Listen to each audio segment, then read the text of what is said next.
cool.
And here I am.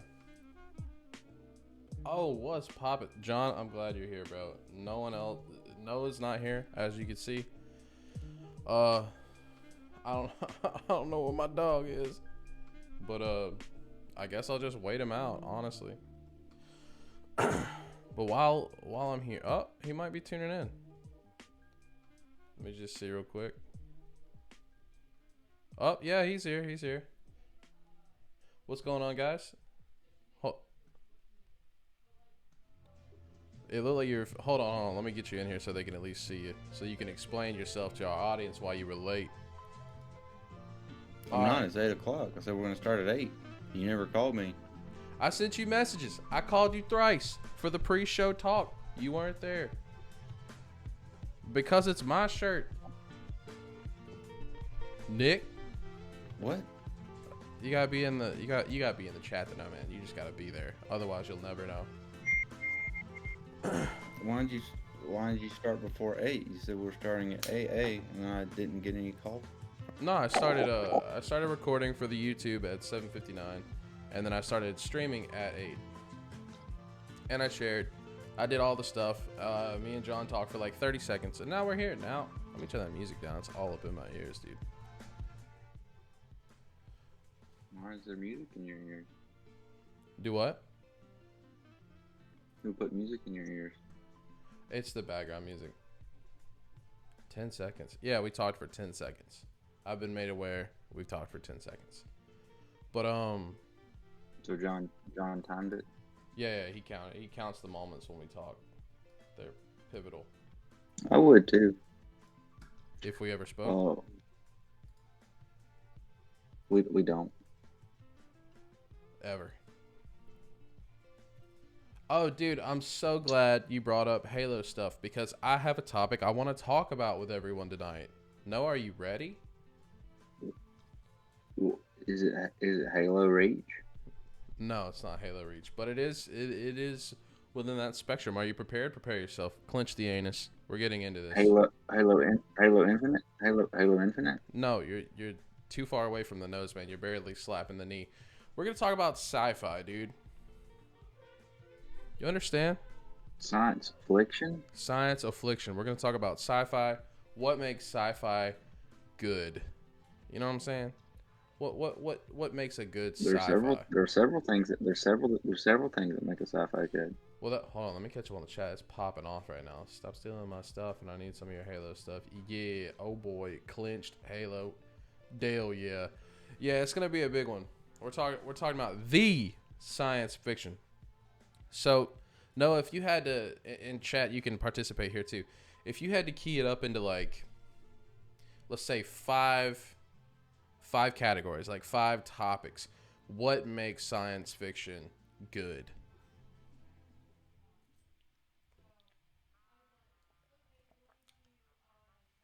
Did I do it?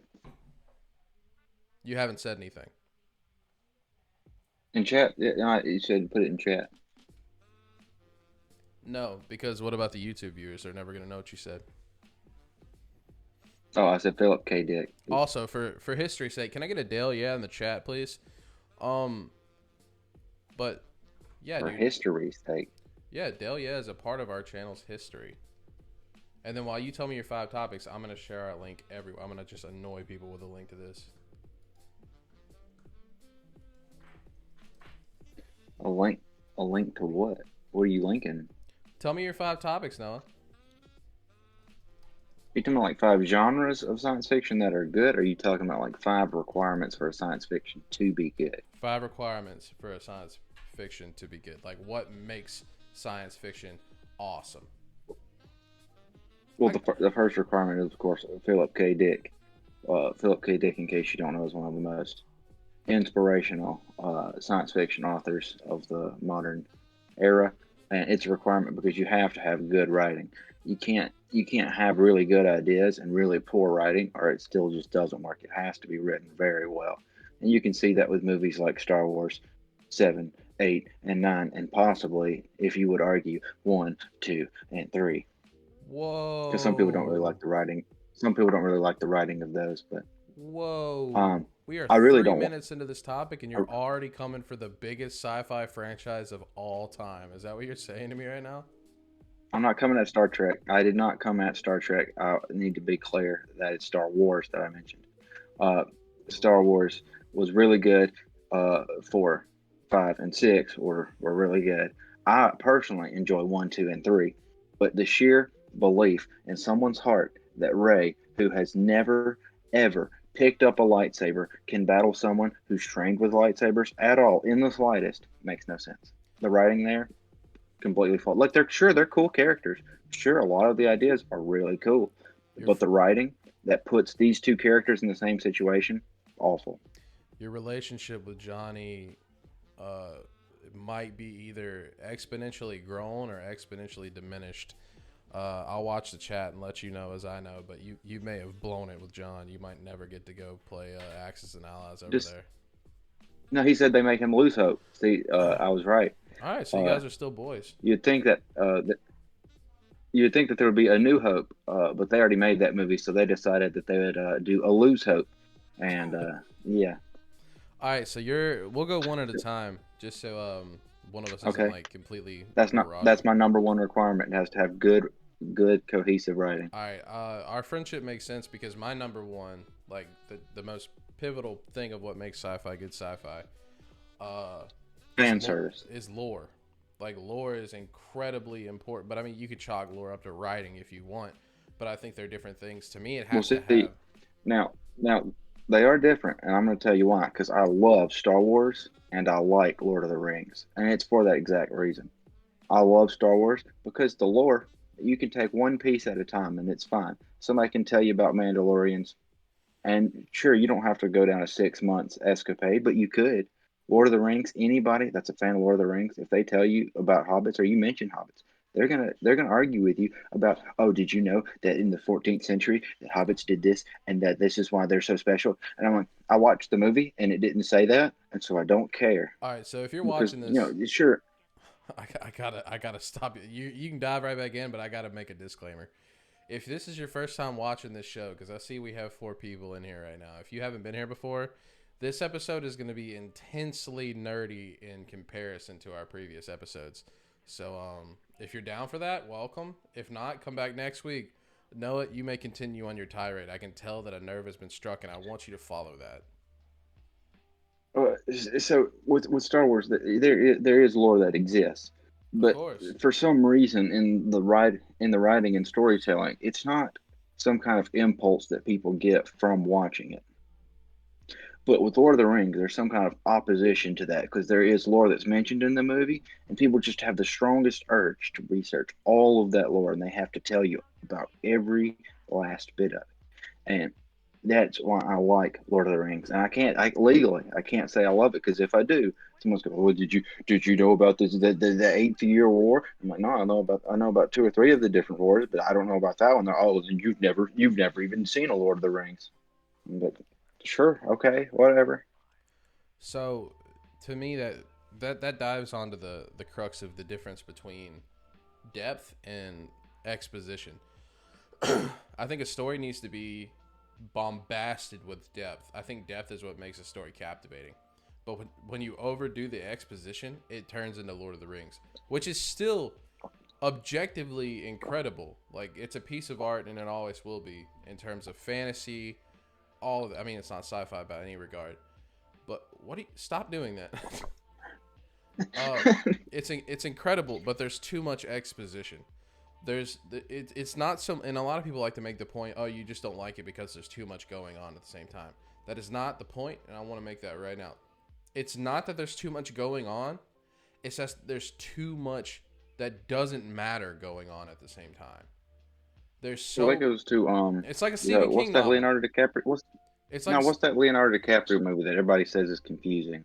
Inception. Inception. Inception. Inception. Yeah. There's Yeah. so much exposition that isn't necessary.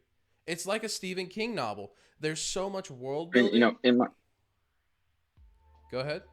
well, you see, whenever I watch a movie like that, if something doesn't matter, I just go ahead and write it off. Whatever, I don't care. And then the movie makes it like everybody was like Inception. What really happened? Or like, did you really understand the movie? Like, yeah, there's a lot of useless stuff that I really don't care about, but it was a good movie. Sure, yeah. It's like Memento. Memento's a really good movie. It's supposed to be confusing, but if you just toss out the details that don't matter, it's still a pretty good movie. If one of your selling points for a film is to talk about how it may or may not be able to connect to other Leonardo DiCaprio films, that's your selling point. It's probably not a subjectively good film. I don't care that Inception Hey, could turn into Titanic or it could turn into The Great Gatsby. I don't care. The movie it needs to be it's sold as a standalone movie. but Make it good but as a but standalone movie.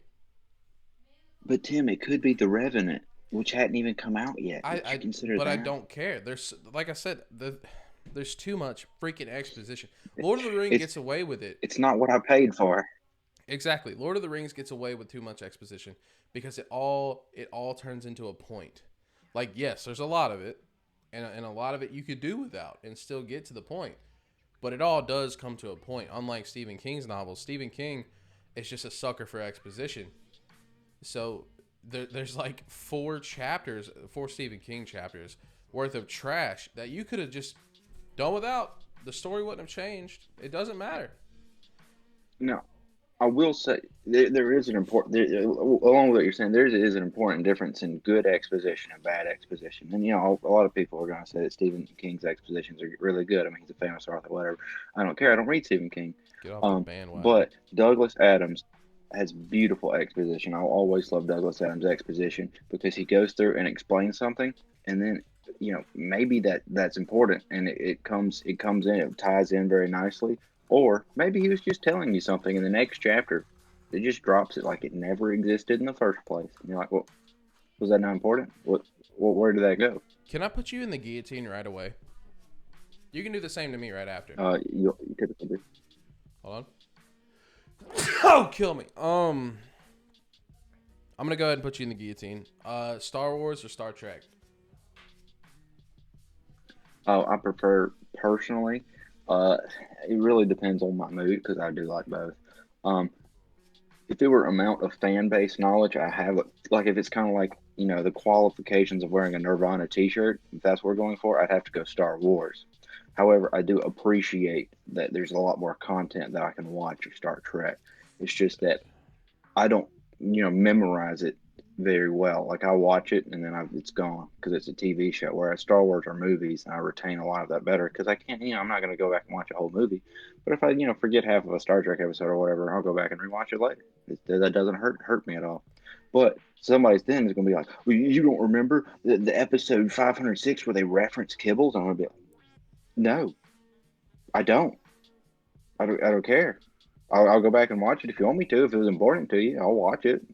If it was important to you, I'll watch it. You're a better man than me.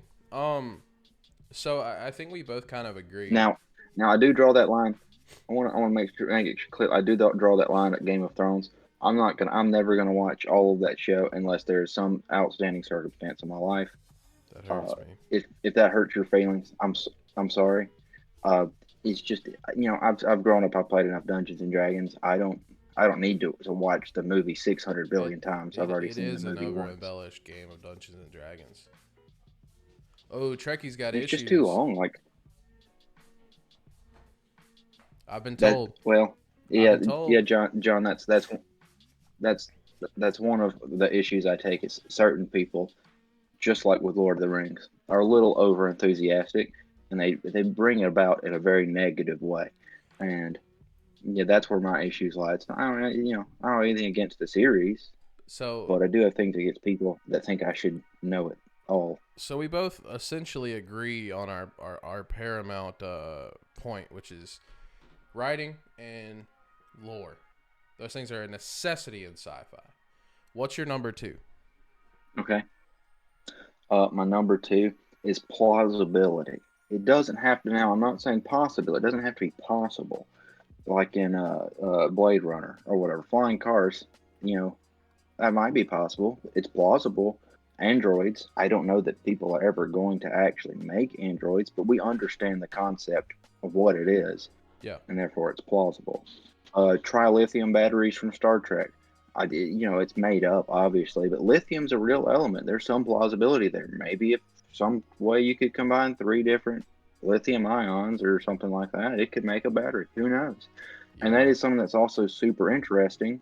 Is in Star Trek, they make synthahol or whatever from their synthesizers that synthesize food or beverages, or whatever, and they've actually figured out how to do that. And a lot of Trekkies have spent probably countless dollars trying to buy it.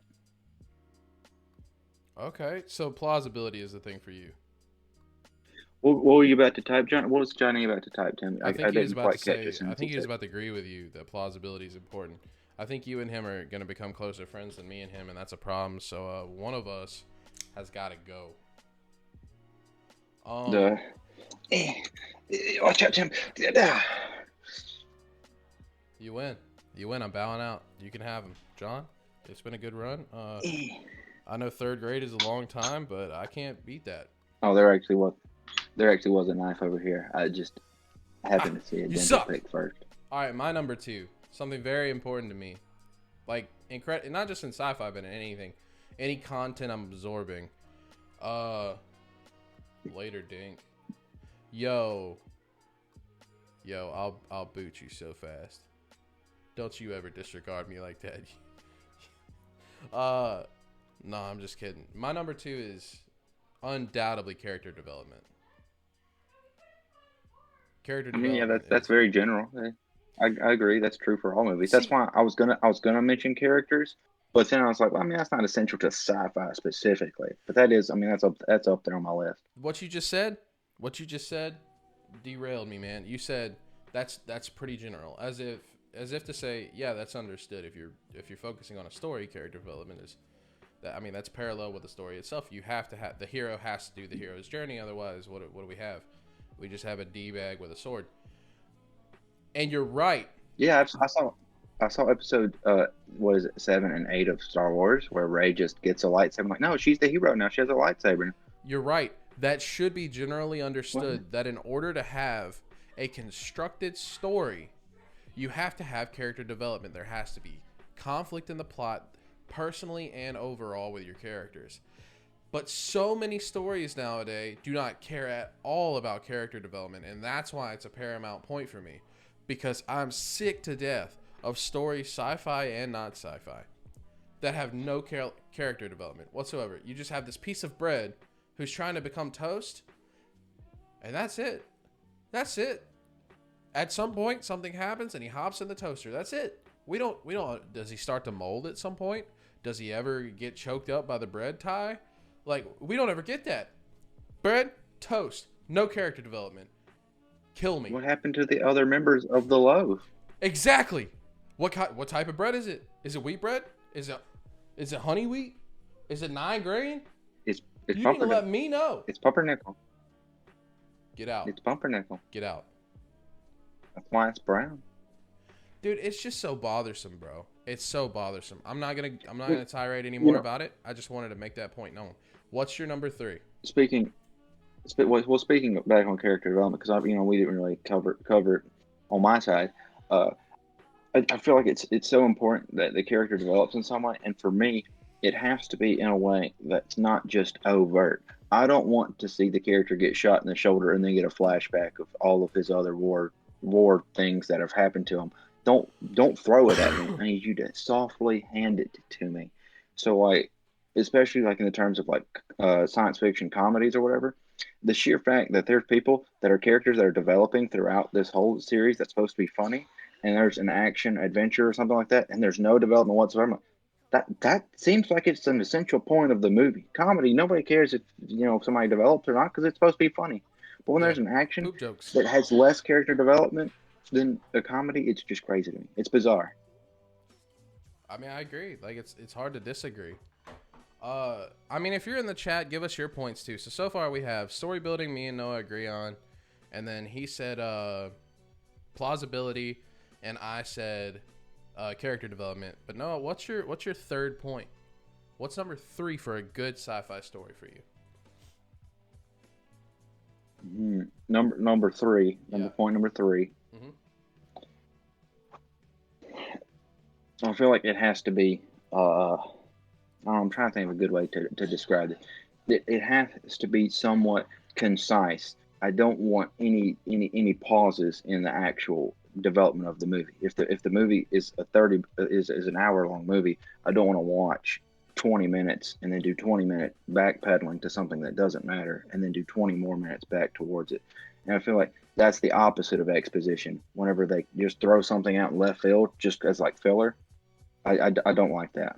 I feel like that makes a bad science fiction. To me, that's what exposition is Or if they, nowadays. Just trash. well, yeah, and that's why I feel like it's important to have some conciseness to it. Is that I don't want to feel like you're wasting my time to make sure you get to an hour on your movie or whatever. I want to feel like everything's building up to something. And it's that's just really lame whenever I watch a movie and then there's this big point that they talk about or whatever, and then it just dissolves into nothing. You want to know what my number 3 It's worse is? than that episode of Power Oh, Rangers. What's your number 3? hold on. Whoa. Go back. First of all, which Power Rangers? Mighty So Morphin? it's worse than, yeah, the original Mighty Morphin Power Rangers. Do you know what happens in the last episode of the Mighty Morphin Power Rangers? They all live happily ever after. They accept the Blue Oh, Ranger they for fight. being gay. Yes, and then they all hug it out, and then Good. that was the end. Um, no, they fight an evil monster, right? Oh, what? Yeah, I know it's crazy, right? And the evil monster beats them, and they are of course going to fight him again in the next episode. But you know what the problem is? They died. No, it's like My Name Is Earl. It got canceled. Got him. Gotcha. And so like I've invested 30 minutes now on something that has no resolution. Kind of like a episode 7 of Star Wars. They threw out a whole bunch of just red herrings, like, oh look, C-3PO has a red arm, and oh look, this and that. And they're like, oh, and we also included one reference for people that have seen the other Star Wars. And look, here's something else. And then after the movie, like, if you want to see how C-3PO got a red arm, buy our comic book. I don't need an advertisement for your other products. I want to hear about I want to see the movie while I'm watching the movie. You've been told to choose your words carefully in the chat, my guy. Is it about the Power Rangers, Johnny? Because I think I love Power Rangers. I think it was before the Power Rangers. You know what If my it's third about thing My Name is? Is Earl, also. What? My third one is a pretty big nitpick, but I stand by it. I'll die on this hill. Visual Okay, diversity. Listen, that's fair. I mean, I guess it kind of depends on which kind of science fiction. I mean, there's some that I guess there's like one or two exceptions to that. listen. Okay. Space is cool. I give you that. Yeah. Space is cool. An hour and a half of the same thing, not cool. Stars and random color blobs that you put CGI'd into the background, not cool. John, Space, Ray's parents are obviously Luke Skywalker and Princess Leia. Duh. Jar Okay, Jar. let's just move on. Um, I need diversity not only visually within the scenery, but within the characters. I'm watching a sci-fi movie or I'm reading a sci-fi novel. I want different races, different species. Give me something I don't understand and make me dissect it myself. Like, don't feed me every single thing. Make me dissect the story. Like, I don't understand. There's this huge paradox with our storytelling now where like everything begins the same way, and that is a tutorial. It's like even though we make sci-fi movies that are strictly for adults, like rated R, sci-fi movies, whatever, we still have the incessant need to give a visual or auditorial tutorial about everything that's going on. These aliens are aliens. Well, of course they're aliens. They're blue and have 5 ears. Duh. That's not my cousin Tom. That's clear. We've made that clear. Did you know? Well, my favorite thing is they meet them, and you know what the first thing they always say? No? Well, their ways are different than ours. Duh. Don't feed me it. No. Don't feed me it. Let me figure it out. I pay taxes. I can do that. I can figure it out. This movie's rated R. Little Kimmy's not gonna come in here and watch Cephalkoff get his brain blown out by a Mac cannon, whatever you want to call it. Let me do it. Tell me the story. Allow me to decipher it. That's how art works. Duh. Now, I want to clarify that my exceptions were on the basis that the sci-fi plot directly, revolves around the idea of similarity, and that's not often, and it's played out in a few tropes like cloning and things like that. And I want to say that I really enjoy those, and so in that case, uh, having the same character is fine. But if there is no diversity, it's not really much of a science fiction, and that goes with even movies like The Matrix or whatever. If Neo is exactly the same as Morpheus, it would still be a weird movie. But their personalities are different. Their skills and abilities are different. And then the enemy, there's aliens. There's an enemy that's a virus. I mean, there's so many different varieties that they introduce, even though they still look pretty similar visually, except for of course the weird aliens. They look pretty fairly different. So, okay, so John said something interesting. He said, "Wouldn't races and culture fall into lore?" You're right. No. It's kind of like a thing with, like Noah said before. You're right, but it's gone so unattended for so long that now you have to separate these entities. Because yes, you could show me 50 different aliens and tell me nothing about them. You still gave it to me. Are you going to give me the depth? Or are you going to just tell me, oh, well, they eat with their toenails. Their ways are different than ours. I don't care. Just make it interesting, man. So make the beep boops different than the last 50,000 beep boops in every other movie. There's a very big difference in the different ways that you can tell a story, and that's basically what we're coming at from different angles. And like, if you've ever played D&D, you know that there's a very terrible way to start D&D. There's some good ways to start D&D. You're in a tavern. And yeah, and so whenever they say, "Oh, well, you're a Khajiit or you're an Aarakocra or whatever," and you're some just weird race, and you're in a tavern, there's no backstory, there is no lore to that, and so it does feel really false. And sure, maybe you'll learn some exposition of their backstories along the way, and that makes up for it a little bit, or whatever. But to know some kind of details about why they are there does always help. And it's important to have that diversity, but also it is important to kind of understand where that comes from. Like, is that a real thing? Did you just make this up and now they're there? And I feel like that's a lot of the cheap shots people make is, oh, well, they're flimbobs because that's who they are. Not the flimbobs. Where are they from? What do they do? What's special about them? I can't wait for my number 5. No, my number 5 is gonna rock your socks off. But tell me your number 4. My number 4 is well, it's basically character variety. I wanted to put it down a little bit further on the list. It's character variety. Whoa. There has to be a variety of either personality or race, gender, or whatever. There has to be some sort of variety. You can't have a movie with just one stale person and then another stale person and then another stale person. Unless it's a comedy, sometimes it works in comedy. But again, they're trying to make a joke about how terrible it is when something like that happens. Make a bunch of dull characters with different quirks of dullness. He likes to start his players on boats. Tim, have you ever started a campaign on a boat? No, but I will. Okay. My number 4 is there has to be a prophecy or some sort of, there has to be a hero's journey. Not in the sense of the typical hero's journey where you have like the 7 steps and they're all linear steps. My thing about space, and this is just me being a basic, really. I believe if you're going to write a story about space or anything within that spectrum, there needs to be a call to action. Like, you could just write about motivation. Aliens. That's cool. Yeah. We there needs to be some sort of there needs to be some sort of placement. Like, what drove us to space? Why are we in space now? Because that's totally foreign. Like, we don't live in space now. So, like, what's the call for it then? And there needs to be a target, like a target objective, a target person. Like, you know what I mean? Like, when I say the prophecy, I don't mean like the prophecy foretold in the tablets. I mean, like, generally speaking, the prophecy. Oh.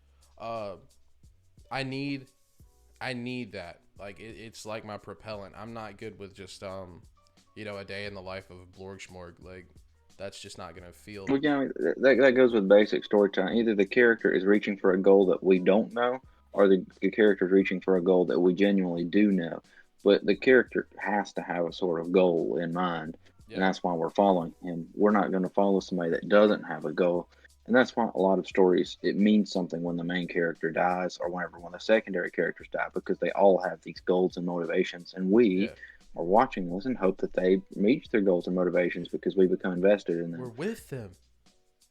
No, I'm excited. I'm so or we're excited. or we're against them. Or yeah, well, to be honest, man, I think there needs to be more content where you are either backseat to the villain and you have to like go on the journey with the villain, or you take a villain's journey and you sympathize, like kind of like Naruto in the sense that like the villain's an a-hole and you're like, golly, I hope you get beat. You suck. But at the end of it, well, I mean, minus like 50 episodes of nothing but flashbacks, you understand why that person became a villain. Essentially, it's always that there's always another side to the story. I like Yeah, it's that kind of like when it's done right. yeah, it's kind of like whenever you're watching if you watch a movie or something like that, and of course the evil villain's evil. You've been told that the whole movie, but then what if the camera just stayed on an extra 30 seconds, and you see that well he was just doing this, kind of like a Sandman from Spider-Man 2. He's just trying to save his daughter. His He just daughter. loves her so much, and you're I and you're just just want like to what go home. what I just want my girl, and you're like what? No. John thinks that Spider-Man. Stargate did a really good job with diversity. A prophecy. I mean, there's a The lot of. prophecy. Stargate did Oh, good with the well, yeah. prophecy. I was like, I don't think it was diversity, but okay. Well, are you talking about Stargate Atlantis, or are you talking about some other crap? No, you and me are gonna go to war when I tell you my fifth point. So I need you to go ahead and tell me your fifth point. What does sci-fi need for you?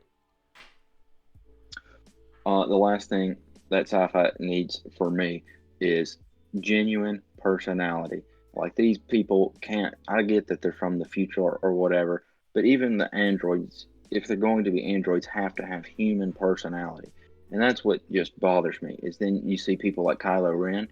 He doesn't even behave like a human. He's just angry. He's just angry, and then he's angry, and then he develops this like weird close connection with Ray. But then you find out he's angry. Oh, the whole franchise, bud. The whole franchise is Stargate. But he meant He the meant the movie movie. that He meant started it all, the yeah. origin, Stargate.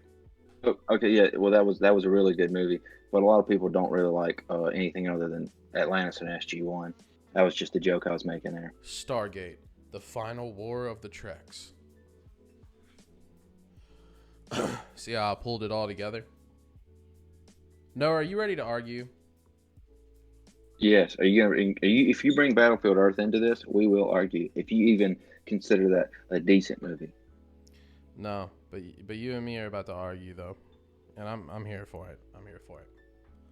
Hold on. One of our viewers sent me a Snapchat, so I'm gonna check that because he might have something he wants to say. He said, "Tim, no." He said, "Tim, He said, no." "Nice, thanks." Um, my number 5. This is very Yeah. personal.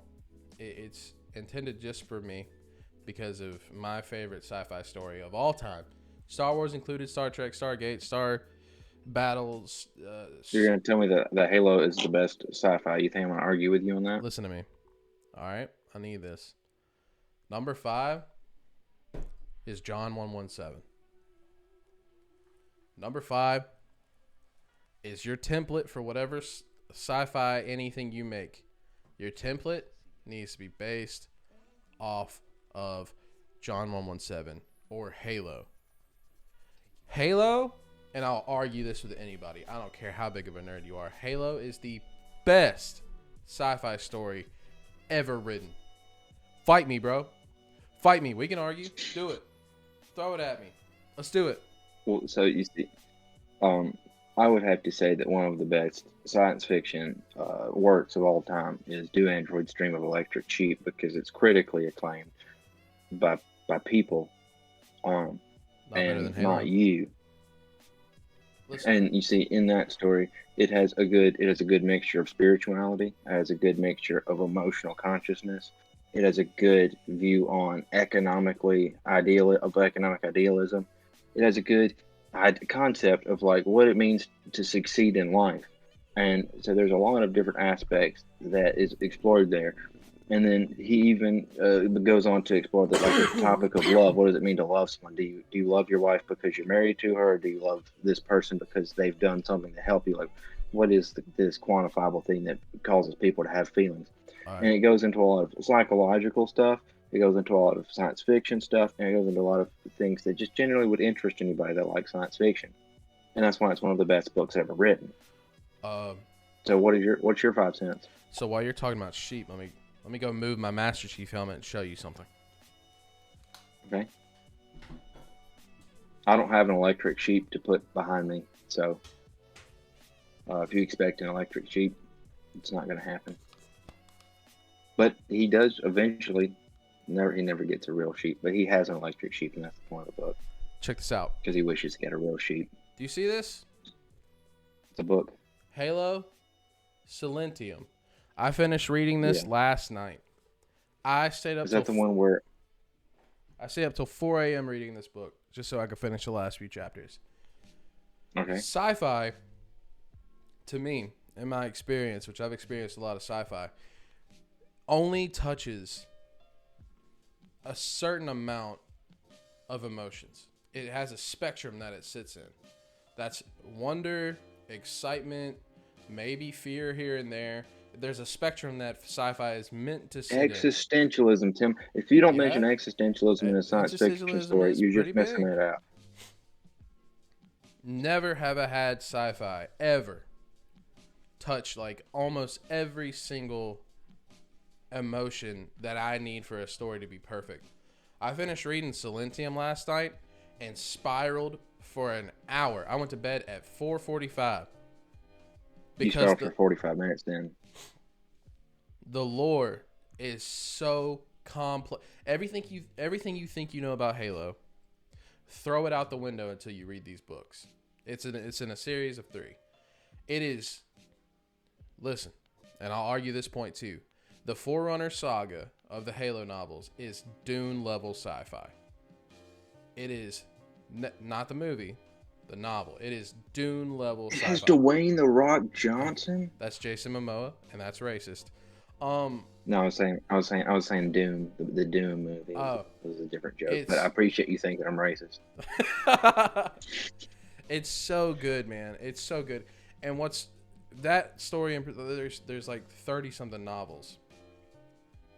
But this one is so good because it gives you a story that so many like storytellers don't give you. And that's that you don't deserve a happy ending just because you picked it up.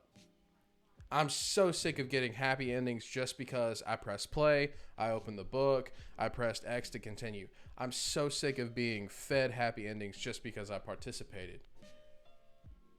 This book completely eviscerates that idea. And it lets you know going right in, hey, this happened, this war is afoot, we're not going to win.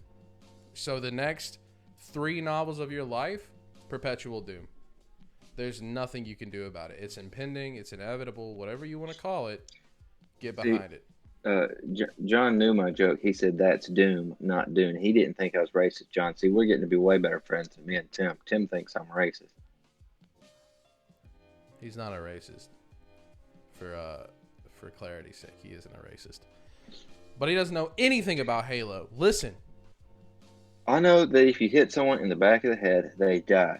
That's True. where their heart is in that universe. You hit someone in the back of the neck, their heart explodes, and they're dead. So, I'm going to go off on a brief little story to tell real quick. John, I'm not going to ruin the You book for literally you. just did. Well, let me tell you what makes a story a good story by using the Forerunner saga Okay. of Halo. So you know Spoil the the book for me. character. I'm not gonna read it. You know the character. No, I'll kill you, dude. I let you have Berserk. That's your business. You can hate Berserk if you want. I think you're wrong, but you can't. There's too much. There's too much senselessness.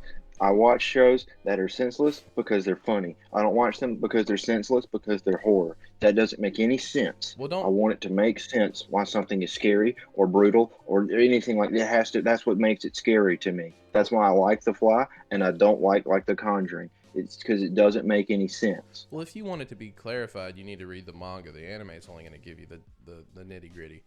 But that's not the Exactly, point. and that's why I prefer One Piece. You watch it, it makes sense. Just surface level. So You're Noah, you're there. you know the character 343 Guilty Spark, I assume.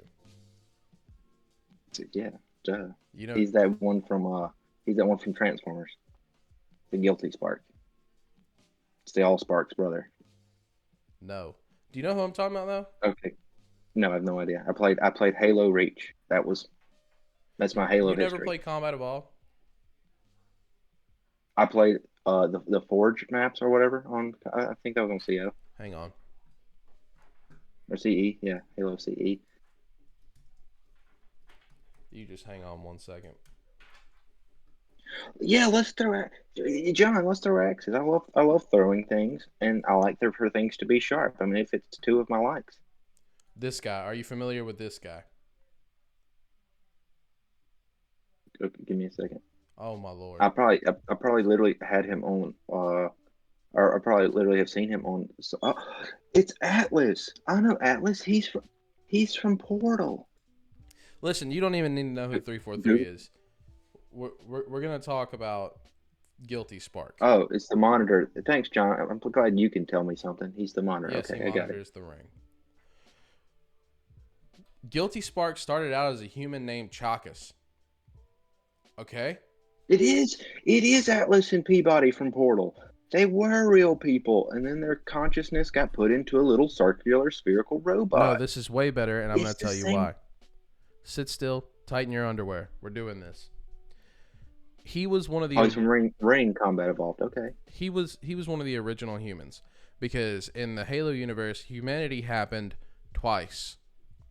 On our first iteration, we were some of the smartest creatures in the universe. We were we were considered a You class 1. are. Yeah. We were considered a class 1 intelligence. Class 0 intelligence is literally the precursors or Dolphin. gods. Like in Oh, order to reach class 0, you have to be able to like create with your thoughts and manifest things via the want to like manifest Star things. Lord's dad. Yeah. Yeah, actually, yeah. Okay. Um It was. I was trying to give a good example. so he was an explorer. He was just a young man and he just wanted to have fun. He wanted to trick. He liked playing tricks on people and just doing things. That's what he did. He had a buddy named Riser, who was they were called Florians, but really he was just a dwarf. Midget's not PC anymore, is it? Right? I don't. I think literally it's a unit of height, but I do think that some people find it offensive. For the sake of it, he was a dwarf, and he was Chaka's best friend.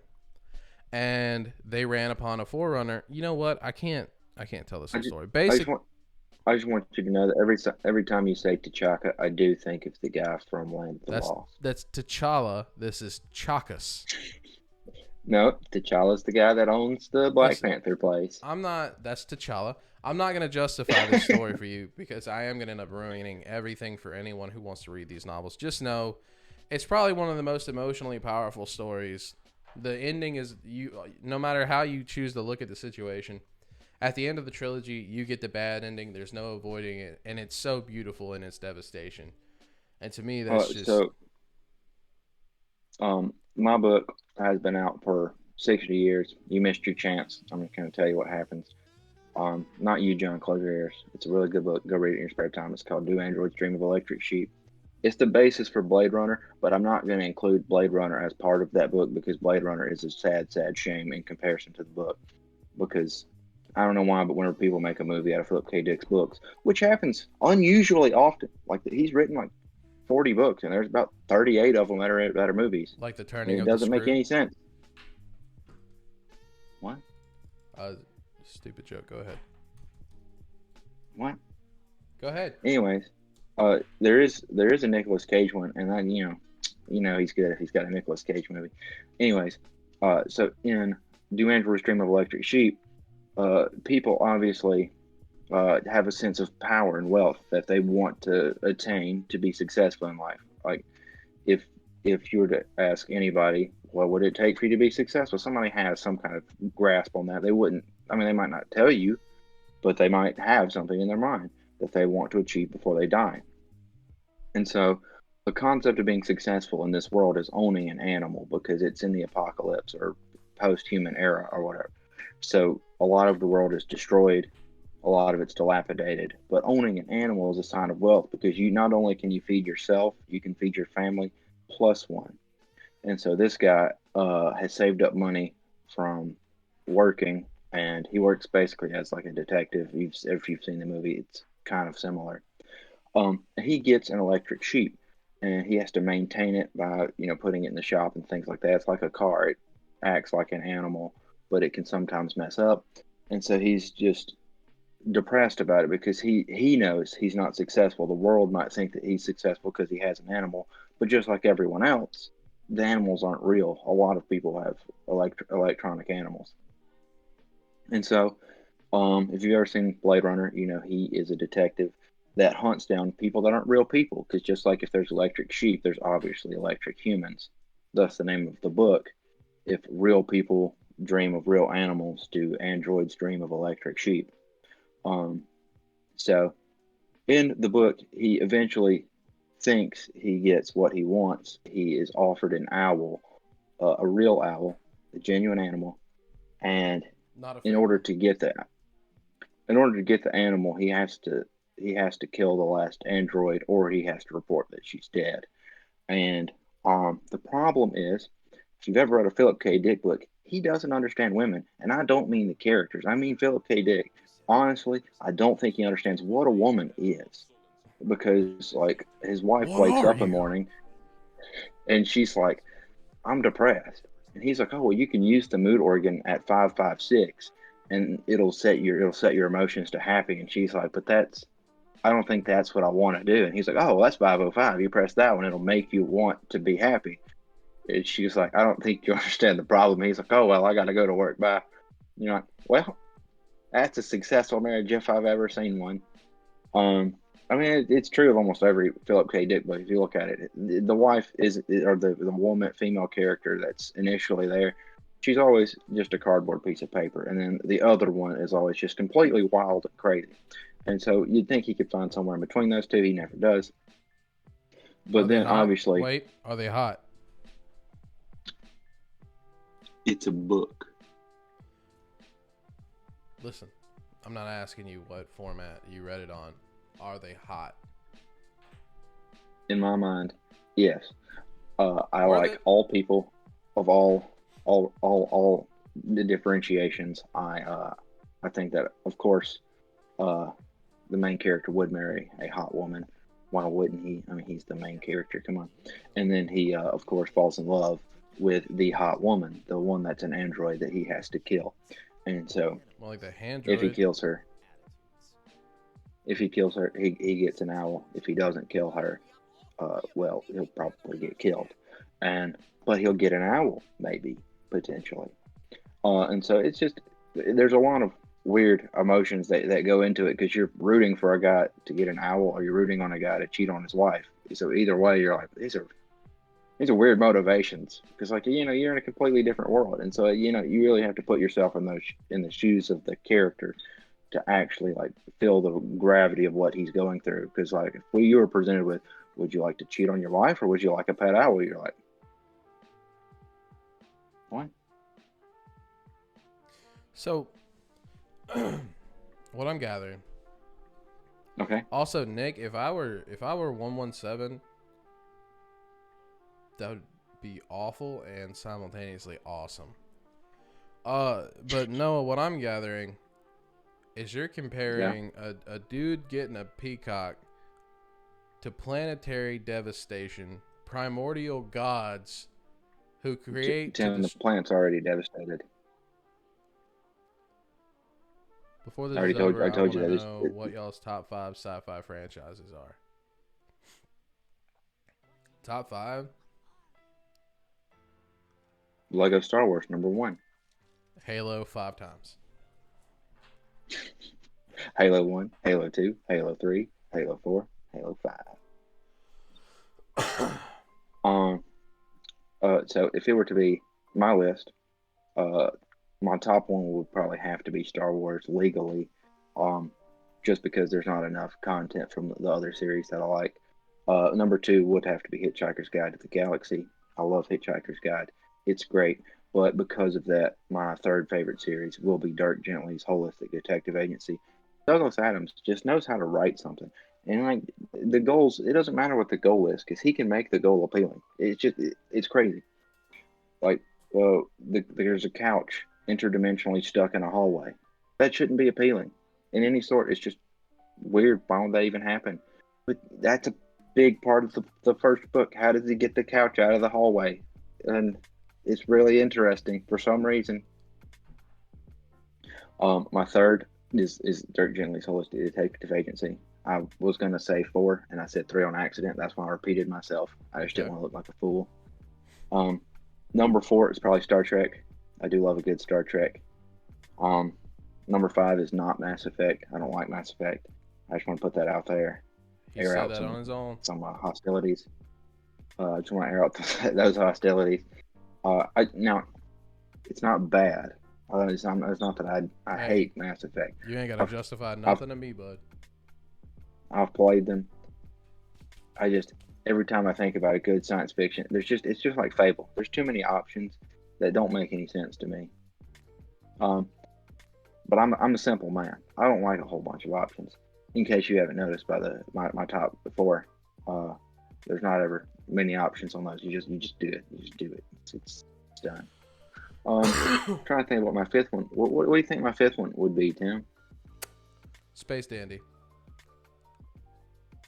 Well, I mean, if we're including anime, I mean, I do like a fair amount. I do like a fair amount of Space Dandy. Space Dandy is pretty good, but it's not that good. It doesn't quite reach the level. A good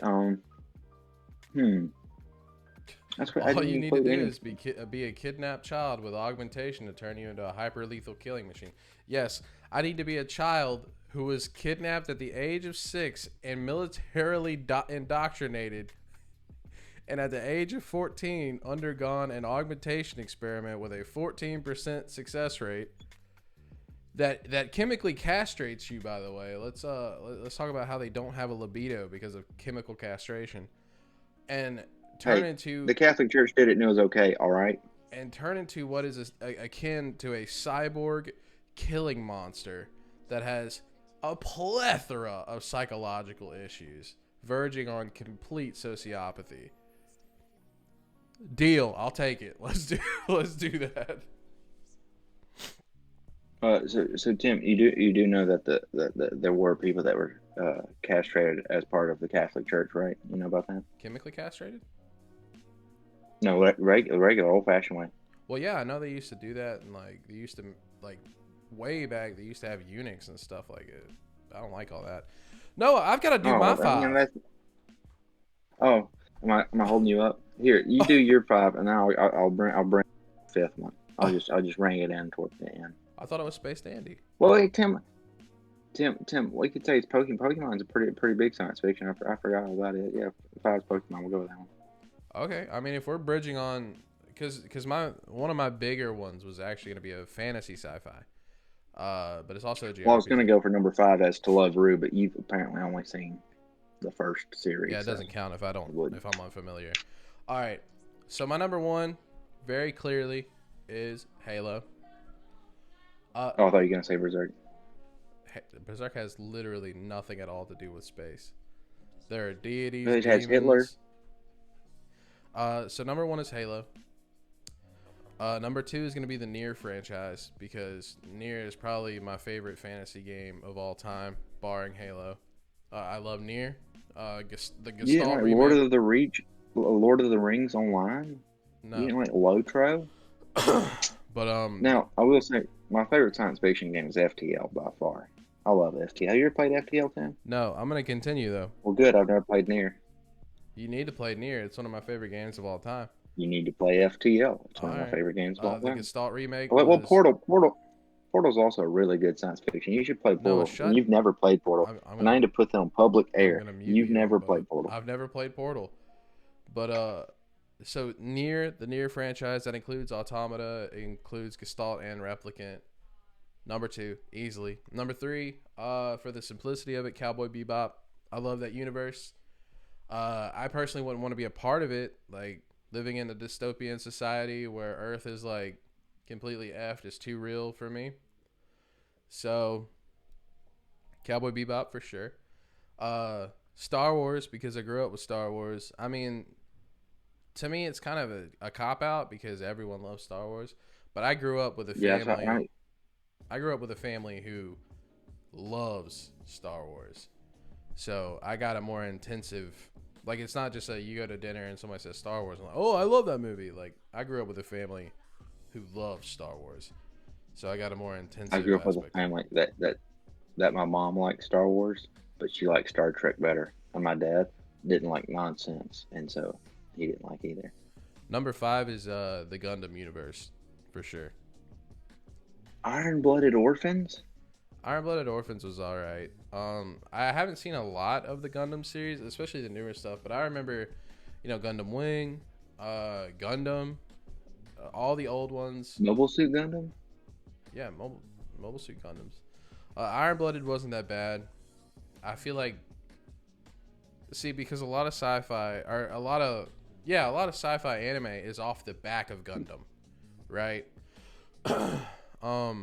Like Gurren Yes, Lagann wouldn't literally. exist without Gundam. That's just the Don't you, truth. don't you bring them into this. Darling in the Franks wouldn't exist. Power Rangers. Oh yeah, Borderlands. Borderlands is a good one. But I do love Borderlands. Tim never played Borderlands with me though because he doesn't like me. yeah, fire off in the chat. Tell us what your top 5 are. Yeah, we need to know what yours are. Gundam is amazing. I mean, that's they kind of overdo the whole prophecy thing that I was talking about earlier, but it's part of a formula that they've just marketed on, and since like the '60s, it's worked. People love it. You get a sexually charged yet very confused teenager, and put them in a mech and let them fight in a war they have no place in, and boom, you have a great story somehow. Would Doom be considered sci-fi? Absolutely. Doom would be considered sci-fi. Yes. I mean, it's like a very spiritualistic twist on sci-fi, but it's still sci-fi. I mean, you're going to like places. Well, wait. I Hold really on. now Can we I dig a do little need bit? to clarify that I don't like Doom 3, and I just need people to know that I love Doom 1. I love Doom 2. I played them uh, a lot when I was in like high school and college because I got them for sale on Steam. And I'm not going to tell you I grew up with them because my dad grew up with them. Okay, I'm not old enough to have grew up with them in my childhood, but I did play them and they were really good. Doom 3 is terrible. It's awful and it's a disrespect to Doom. The next one, sure, I haven't even played it, but it's fine. Isn't I'm not there going to judge that one. But if you what? isn't there a whole Doom game, or at least a Doom DLC based on the old Dooms, where like he went home and they killed his rabbit, so he like went back and killed them all again, or something like that? I remember that was a really big one. Yeah, I don't know. Doom guy had a rabbit, and they killed his rabbit. So he's like, "Well, I'm killing you all again." I think. Listen, 64 can count for something. Doom 64 wasn't terrible. It's just Doom 3. The we're BFG edition redeems itself a little bit with including Doom 1 and 2. so you put yourself in the hot seat. I'm gonna put myself in the hot seat. I don't think Doom guy is a good character. He could be the next Pope, Tim. What's wrong with you? I don't think Doom guy is a good character, man. He's very flat. He's cool. Like he's cool. He's intense. He's super powerful. He's like the chosen one. He's very reclaimer esque. Um, But he sucks. Just so you know, it is stated he has several background features, but the whole point is to, of course, kill demons, and it was made in an era which you kind of really had to choose because you only have so much data that you could use for a video game. So you had to choose: or is he going to have a backstory that somebody reads, or is he going to have a game where you have to take a break from the game to have some exposition? And so there's a little bit of a defense for why he doesn't have any personality whatsoever. But also that's part of the cool thing is he only has one thing in life, and it's to kill demons. And that's why it was made by like a Mormon guy. I think the guy that one of the lead coders was a Mormon guy, and he was like, "Yeah, I think God would be very happy with this game. He's killing demons. I think if God gave us the power to kill demons, He would want us to." I was like, "That's a really weird statement on a video game." That's a strange angle, but I think I tilted John for a little bit, and then he took a second and came back to himself. Also, I believe Whoa! sci-fi in He told a, you to die. in, sci-fi in a, or Dragon Ball Z in a roundabout way, I guess you could. Yeah, no, it's sci-fi, bro. It's sci-fi. There are aliens, different planets, Well, planetary it travel. it initially now you said Dragon Ball. Dragon Ball is a fantasy. It is Dragon Ball Z that's a science fiction. There's a little bit of sci-fi element added in Dragon Ball with Because he's an Capsule alien. Corp and things like that. But Goku's an so is alien. so you're telling me Superman is a science fiction? Could be in a roundabout way. That's why I said in a roundabout Well, way. I mean, a lot of shows could be in a roundabout. That's why I said Pokemon because in a roundabout way, like we don't can shoot lightning out of their fingertips. So kind of science fiction. It's something that's not real that requires fake science to understand. See, Wait, he hold on. agrees with me. Wait a minute. Compared to 117, of course. What do you mean? I need context for that statement. Explain yourself. He means kill yourself compared to 117. John can live. He can't die. Also, no, I'm fully convinced. GT is Superman. not a science fiction because it is not counted. GT is not real. It didn't happen. Akira Toriyama took too much acid one day and he made that show against his will. Okay, and we He can't got hold that against him. he got fully zooted. Woke up in a field with Goku carved on his arm, and just got to writing. He said, I need one more season of Dr. Slump. And they said, only if you make the best season ever of Dragon Ball. And he's like, how am I going to do that? And they said, just take a little line of this and you'll write the best season of Dragon Ball ever. We'll guarantee it. And then that's what he came up with. Doom Guy. I got a pink starburst. Good. I'm glad. Dude, guess what I got for He Christmas, man? says, he says, Die Tim compared to 117, of course. Doom Guy. Oh, are we talking about? Would you for Christmas? Yeah, Would yeah. you for Christmas? Okay, I thought that's what he meant. Yeah. Master Chief has like a world's worth of depth more than Doom Guy. But I mean, that's kind of. Yeah, Doom Guy. Listen, He has his mission. He's more military straight laced, and allow me to not that fall Master back Chief because isn't. I am not Of in course. any facet saying that Doom's not a great franchise. I think it is exactly what it intends to be. It is a hyper turbocharged masculine testosterone kill ride. That's what it's meant to be. So Fast paced Tim, adrenaline. out of the trifecta, which one do you prefer of the classic shoot and kills? Of the original Doom games? No, so Doom came out, and two other games came out with it that are shooting games that are of the same kind of genre. Hit And me. I don't know if you know them. So there's Doom, right? Strong start. There's Wolfenstein, Ooh, classic. Okay. and then there's Duke Nukem. So which facet do you follow on? Which one is your favorite? Because mine's of course Doom. That's the one that my dad said was the best, and I played it, and it was the best because my dad's smart. He's not stupid. Wait, your dad said which one's the best? Doom. So Of course, he didn't play Duke Nukem because that one's kind of the weird one that has weird sexual elements, and I don't get it. Doom is It doesn't make it any better. yeah, Doom is the best of the three, but they all three have their place, right? So See, I thought you would like Wolfenstein better because you like Berserk, and I feel like those two see, if I related was a a little bit better. neo-Nazi, I would love Wolfenstein.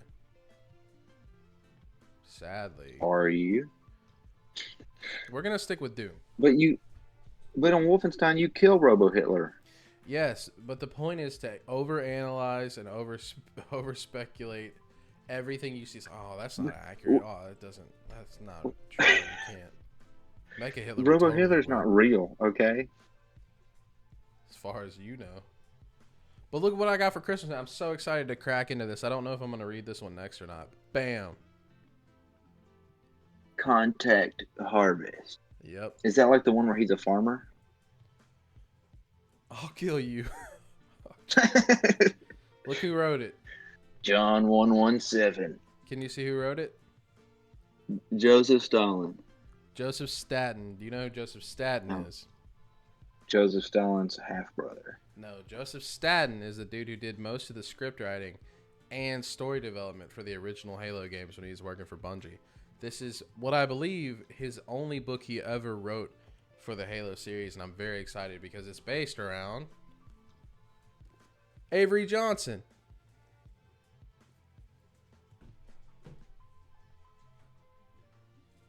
Oh, John prefers one. Sorry, John, I wasn't trying to come at you like that, bud. I know you're not a Nazi. See, I knew you'd offend somebody. I knew John would have to like Wolfenstein. It's a good game. Who wasn't like a good game? It's like watching the new Batmans. If I have to strain my eyes to see what's going on, I don't like it as much as I would if they were in just broad daylight. You don't like that over just blasted black they use on every single scene? You don't like that? No, and another reason why I don't like genuinely. If I can't see what's going on, I'd lose interest in the movie. I have to be engaged I like that at all there are times. scenes shot in midday. There are plenty of scenes in that series, in the Dark Knight, where it's shot midday. However, it looks like dusk throughout the entire film. It looks like midnight when you're talking about. Go back and rewatch the Dark Knight series. Even when he's training with Ra's al Ghul, it's like morning time in some of those scenes. It looks like dusk. It's never a daytime hour in that franchise, ever.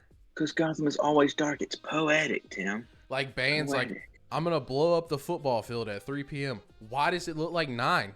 Why does it look like 9 p.m.? Why? The sun's out. I see the sun in the shot.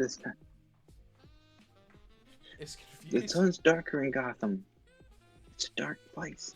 Who's your favorite Batman? No. You're gonna die for this one. I promise you that. Johnson is the GOAT, dude. A lot of people don't know this. Let me get this out of the way, Noah. Johnson was in the Spartan 1 program. I just want to say that Johnson is an OG Spartan. No one knows that. He was in the Orion Project. The Orion Project was the Spartan 1 project. Now you guys know. You're welcome. You can send me money in the mail. Go ahead. He was one of the original Spartans? He was, but this is before they meant anything. They were just created to kill insurrectionists.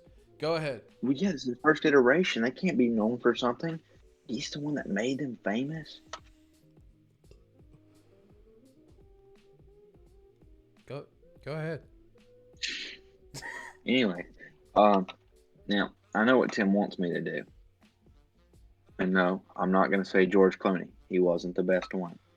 I'd hate you if you did, dude. I'd hate you. I'd rather you say Adam West. Now, I will say, Adam West was one of my favorite characters to play Batman. It's not my favorite Batman. Everybody knows that the favorite Batman has to be Christian Bale. He is literally the best one. I did like the animated series, but I don't know who played a lot of those because I was a kid.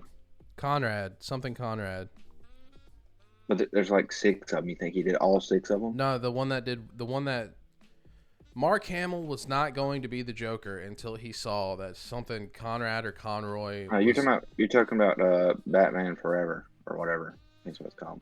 No, the one where Batman wears the an all black suit. Series. Yeah, where he wears the all black suit and it's not Bruce Wayne. It's Dick Grayson, or whatever. Hang on. No. Kevin Conroy. Which one? What's the name of that series? Is it just Batman? The animated series? Batman the animated series. You'll recognize it. Let me transition over. Bang, that one. Well, I know it. I got him confused because I watched them both when I was like 6. You're talking about Batman Beyond. Yeah, Batman Beyond. That's what I was talking about. Yeah, that's Damian Wayne. Is it Damian Wayne? I think so. He gets killed. I'm just kidding. They mix up a bunch of comic books when they make these. Uh, but of course, Adam West was the best character outside of Batman because he literally divorced his wife and told Oh, her "I'm too famous. Uh, excuse me. you can't That's handle this level of clout." Terry McGinnis. Wait, who's your favorite Batman? Uh, what's his name? You made me space it. I Oh, said it. I said his name. is it son of? Is it Kevin Conroy? Not Terry. No, it's not Kevin Conroy or Terry McGinnis. Um, I did really like Batman the Brave and the Bold, even though it was kind of a kid show. Uh, I just like that it had a lot of Plastic Man in it. Personally, I really like Plastic Man. Um, what's his name? He did all the stuff that was really sketchy. He almost died from all the exercising and stuff.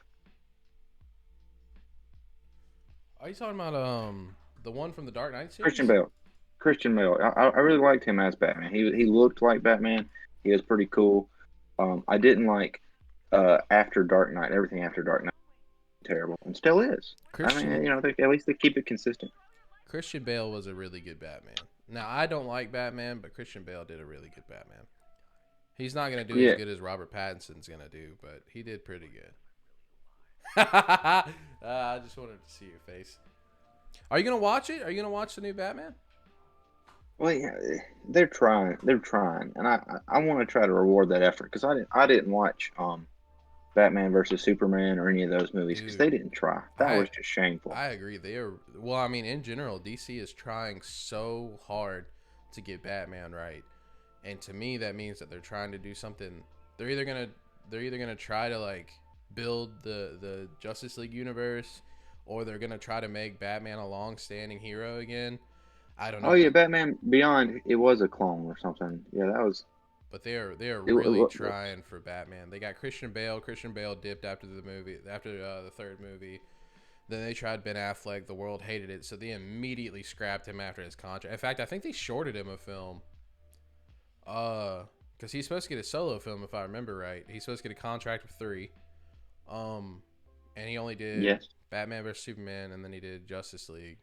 No, okay, no, because he was in a few scenes of Suicide Squad. I think I don't really remember. I think he was fighting the Joker.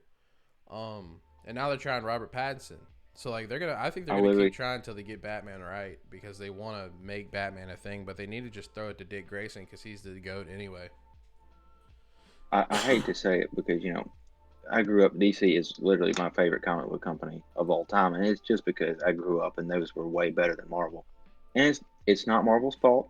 They weren't really targeting what my interests were as a child. And then the Batman movies were way better than the Daredevil and Elektra movies that were coming out at the time. I loved Spider Man. I did love the Spider Man movies that came And out. they Don't get me say wrong. that a hero is saver, not gonna Um, stand in the and way. so it's just really hurtful to me personally that they even made those movies like Batman versus Superman and Justice League and all that. Because like I grew up with the Justice League TV show.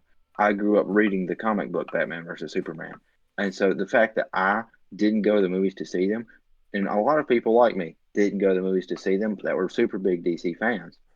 It I shows that they just didn't put any effort towards it. think I got my friendship back with John. How Ben did you do Affleck it? was trash, by the way. I mean, I don't care. I'm not trying to jump on the internet bandwagon. He was just a bad Batman. He was a bad man. Um, But he was a good Daredevil, right? he was Daredevil. They made that movie. The new I Matt did. Murdock's really good. As a kid, I did like that movie. I can't lie. Yo, I'll put I do gloves really on like right the, now. the TV Henry show. Cavill is Superman. I'll throw gloves on right now and go to bat against anybody. You don't like what's his name that got like kicked by a horse and was paralyzed from He's the waist apparently down? listen to me. He's apparently not Superman, is he? Clearly, it didn't take.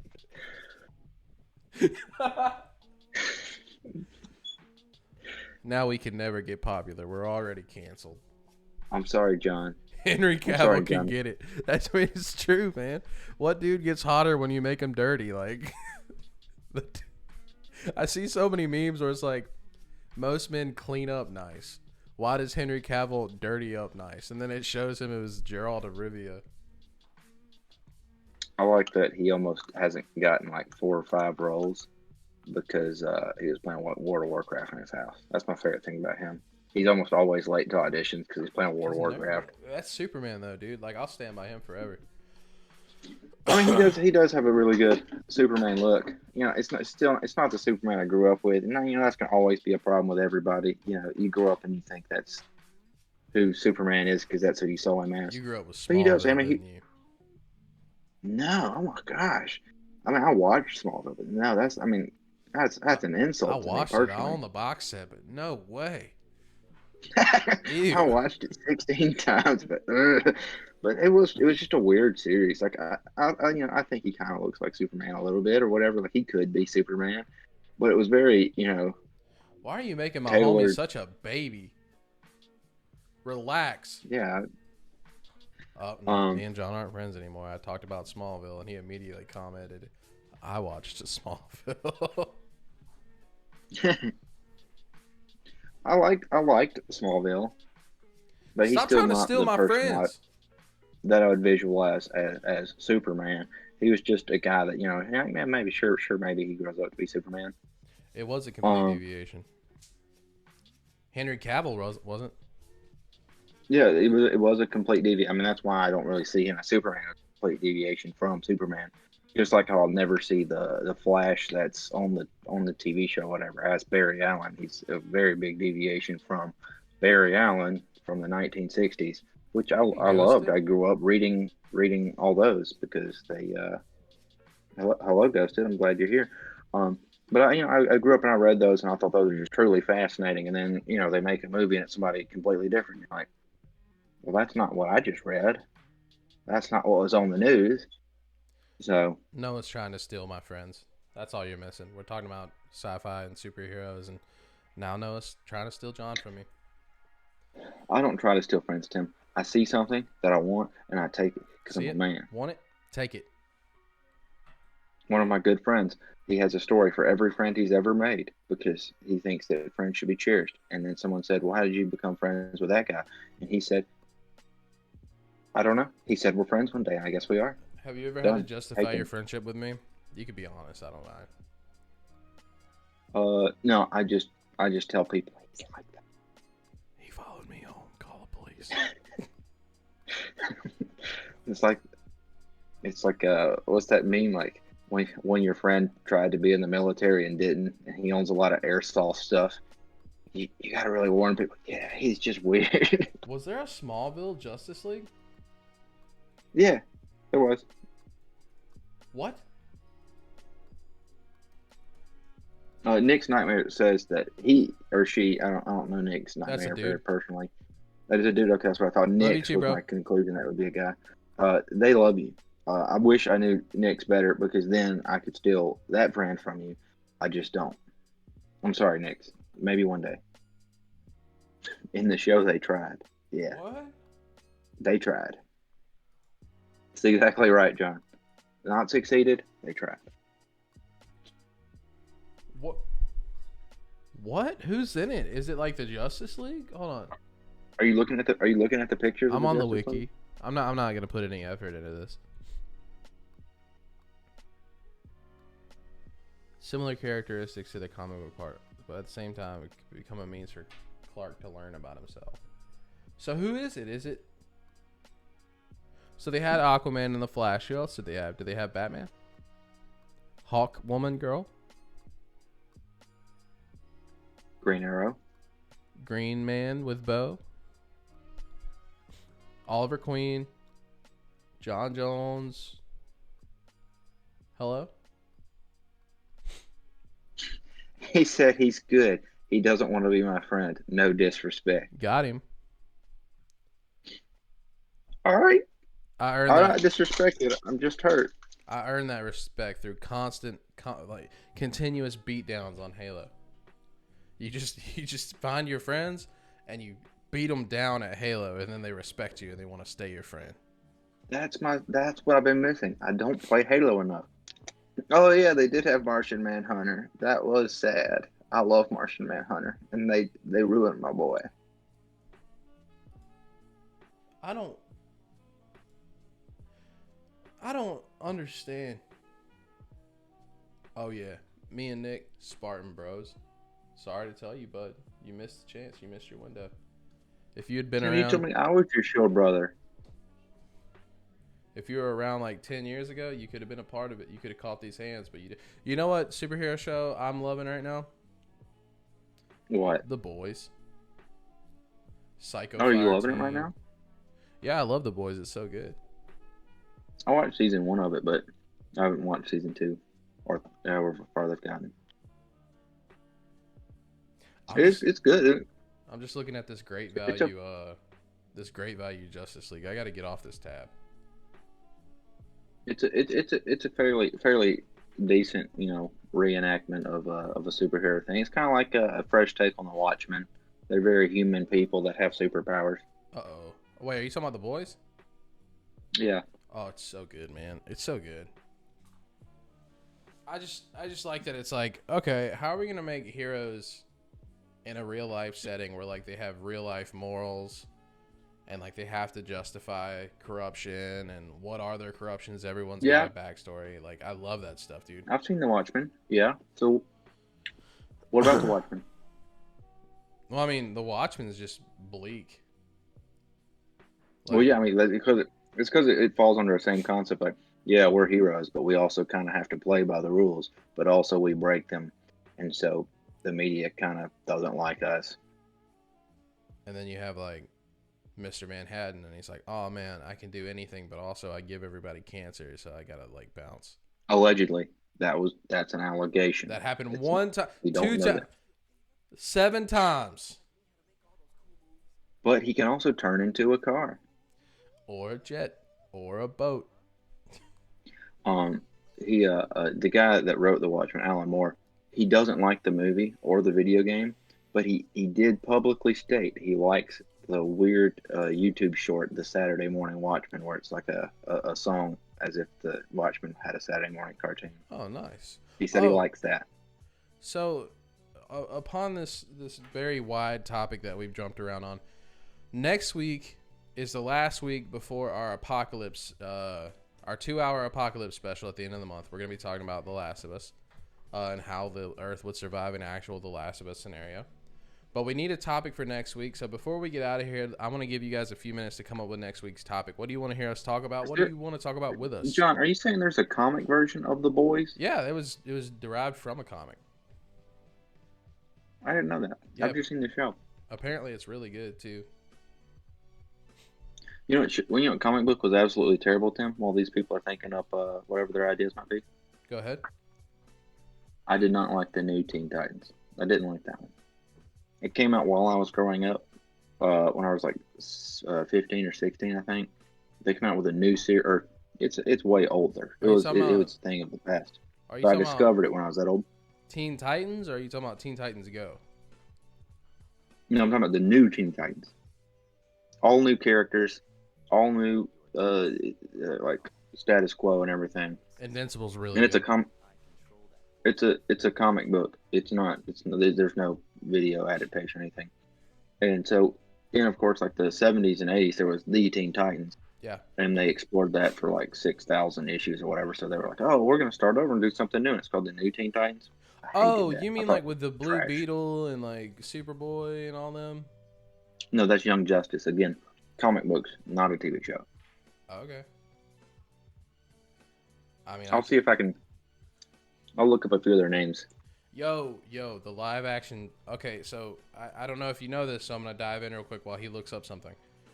The new, the live action Halo show that's coming to Paramount Plus. It's coming out this year, I think in April.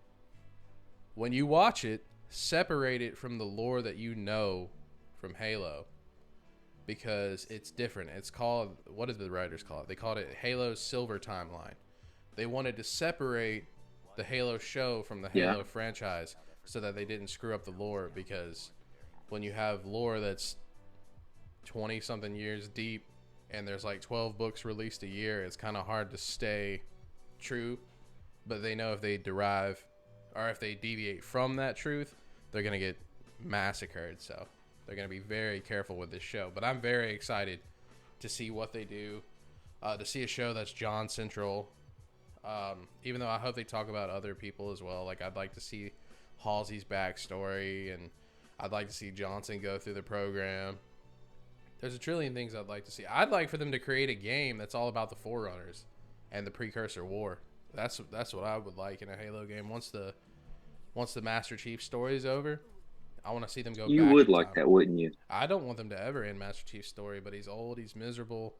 He's starting to show signs of humanity. Like, it's coming. Like, within the next 10 years, I estimate. So am I, but I still have to live on. Come on now. Yeah, I got a feeling they're going to do it right. This show, the prospect of this show got announced in 2008, and they pulled back, not because the funding wasn't there, but because they wanted to let the story evolve. So this show has been 14 years in them running. So it's kind of like Avatar, except not nearly as monumental. They pulled back because the tech wasn't there. So keep your hopes high. I have my hopes high. I think it's going to be something great. I think it's going to be something special. I've never watched Titans. You guys haven't told us what you want us to talk about next week. What's wrong with you? Did y'all watch like the TV the like modern or the live action TV show? Right. I didn't necessarily like that one. I don't want to be too against it because I didn't see the whole thing. Or isn't that fair like everybody's 30, but Raven's like 12 or something? It's something like that. It's just kind of weird. It was a very weird interpretation of it, and I didn't understand a lot of that. Like what the motivation behind why they changed up everybody and why it's more adult to do a lot of the things that they did. So yeah, didn't whatever. they made Starfire black, and like everybody freaked out because Whoa. I mean, what? It's true, right? Oh, yeah, she is black in the show. And like people wigged out. They're like, Starfire can't be black. She's white in every iteration, bro. She's an alien, fam. Well, what? But hey, it just kind of undermined or didn't. It didn't make it as obvious that she was an alien because she was just, African American with reddish, like bright red hair, and so it was kind of confusing that was a choice that they made. But you of course get used to it as the show goes on, just like with any other TV show where they change up something. And then isn't Beast Boy like an e-boy kind of thing? He's like a TikToker. He looks like a TikToker. I mean, that's true in Teen Titans Go as well. Throw stones. That's just.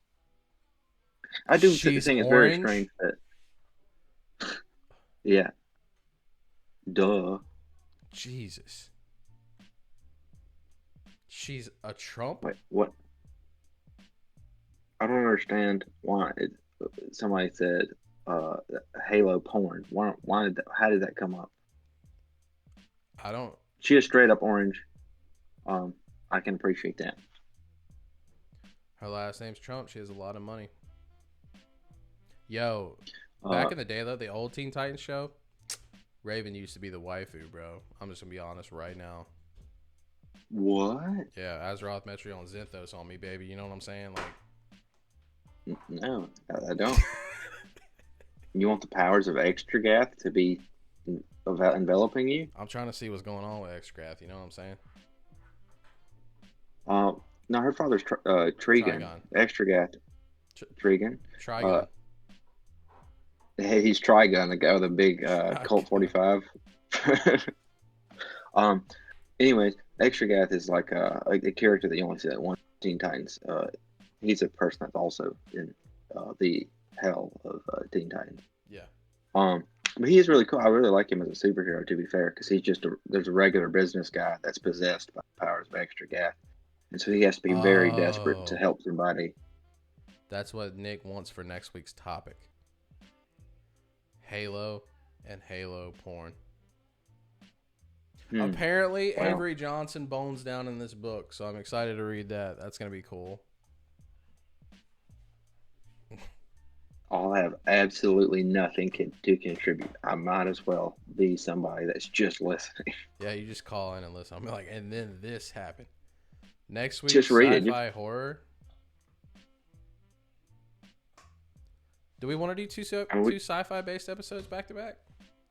we could talk about horror, like what we think makes a good horror. I mean, we could do that. Come at me, bro. Dude, I love horror movies. Are you kidding? Yeah, but we're gonna have vastly different opinions because I like the classics. I don't really care for a lot of modern horror movies. Cosmic horrors. Next week's Halo, baby. We're gonna talk about the precursors. Cosmic horror. I like Cosmic Dead horrors. Space. I I played like Dead Space. H.P. Lovecraft is the GOAT, bro. Like, let's do it. What? Who's H.P. Lovecraft? The episode's over. It was nice talking to you guys. This has been Spoiled for Choice. I've been Tim Hopkins, and the other host doesn't matter right now. So I hope you had a really good time. It was a joke. I know he named his cat the N-word. Come on. He did. You can stay because you know that. And you know that that's not okay. It's not okay. You shouldn't do that in case that was ever in question. He did it to be edgy. And although Tim tries to be edgy, he doesn't go that far. That's how you know Tim won't commit to the joke. That's too much edge, fam. Like, that's too much edge. Can you imagine? I do love it. What? Can you imagine if I named my dog like a racial slur? Yes. Wow. We'd never go to the dog park again. Come on, Tim. You can't think of any Inuit or like Alaskan or whatever slurs that you could call your doggy? I don't want to. I don't plan on entertaining that, period. But can you imagine I'm at the dog park, someone's petting on Joji, they're like, oh, your dog's so cute, what's his name? And I'm like, oh, his name is Beep. And they're like, oh, I'm leaving now. I'm calling the police. Oh, I don't think that legally you can do that. I think it'd be much more impressive whenever, if you get your dog trained or whatever, you have to fill out the paperwork. So what's his name? Oh, what's this? What? I'm calling PETA. No, seriously, what's his name? Nick, your sister did what? I shudder to ask. And John, what are you naming Honky? Let's dive into that. And that's I think his sister might have named her animal a racial slur. And John is going to name his animal after the white racial slur. He's going to opt for a white animal. We could say that. My next dog, his dog's going to be named Honky. So, See, yes, I guess. You could get two of them, Honky and Tonky. Nick can't say it in chat. He knows the moderators be watching. All right, well, I guess that's our word. I guess next week we're talking about horrors, cosmic horrors, excuse me. And this could be like a good parallax. This could be a good pre-tale for next month's apocalypse episode, where we could do how would the Earth survive a cosmic horror event. So cool, we could talk about like cosmic parallax. Horror. Yeah, like parallax. Are you a big fan of parallax?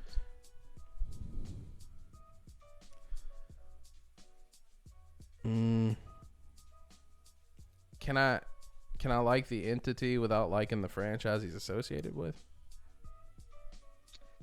What? I think you mean the movie. Well, Parallax is part of the entire series, I believe. He's a reoccurring villain, isn't he? Well, I mean, you just don't like the idea of him in the whole series? Have you read the other series? I don't like Green Lantern, man. All right.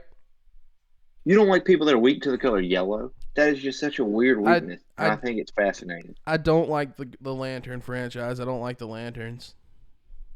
Tim, in darkest day, in blackest night, no evil shall escape my sight. Let those who worship evil's might beware my power. Green Lantern's light. So take that. That's been the show. We hope you show up next week when we talk about cosmic. John just said Noah. So for clarification, whenever I was in high school, Blackest Night had just came out, the comic book. And, it's Brightest Day. In brightest day, in blackest night. Yes, that's what I said. Oh, apparently he caught you out. I don't know. I thought it said Brightest Day and Blackest. The name of the comic book that I was reading was Blackest Night. There's a sequel comic book that's called Brightest Day. If you might be referencing that. I don't know, man. I know they gave Batman one of the rings and he became a god. I'm just not vibe. It's not the vibe. I'm not here for it. Well, he became evil because he had died in the past and he'd been back by some kind of artificial technology, such as Ra's al Ghul. And so he had to be a member of the Black, or he was indoctrinated as a member of the Black Lantern because death had touched him. And Howard Jordan and Barry Allen had to outrun death itself because they had also both died. I do like the Orange Lantern's oath, and Larfleeze is the only member of Lantern officially because he has the Orange Lantern. The Orange Lantern is the Lantern of Greed, and there were several rings, and he destroyed them all because he is the Orange Lantern. We're ending the episode now. We've escaped my realm. Oh. Plus, it's past time. We ran for an hour and a half this episode. I hope you guys had fun. Maybe I did say in darkest day and blackest night. Everything's just really bleak. Whoops. It all begins to be the same night and day. It's a Batman Green Lantern movie. But I'll see you dudes, or you'll see us. Hopefully you'll show up next week and talk about Cosmic Horrors with us. And it'll be fun. It was we'll fun, talk guys. about Parallax, his favorite Cosmic Horror. Goodbye. I've been Tim, and this was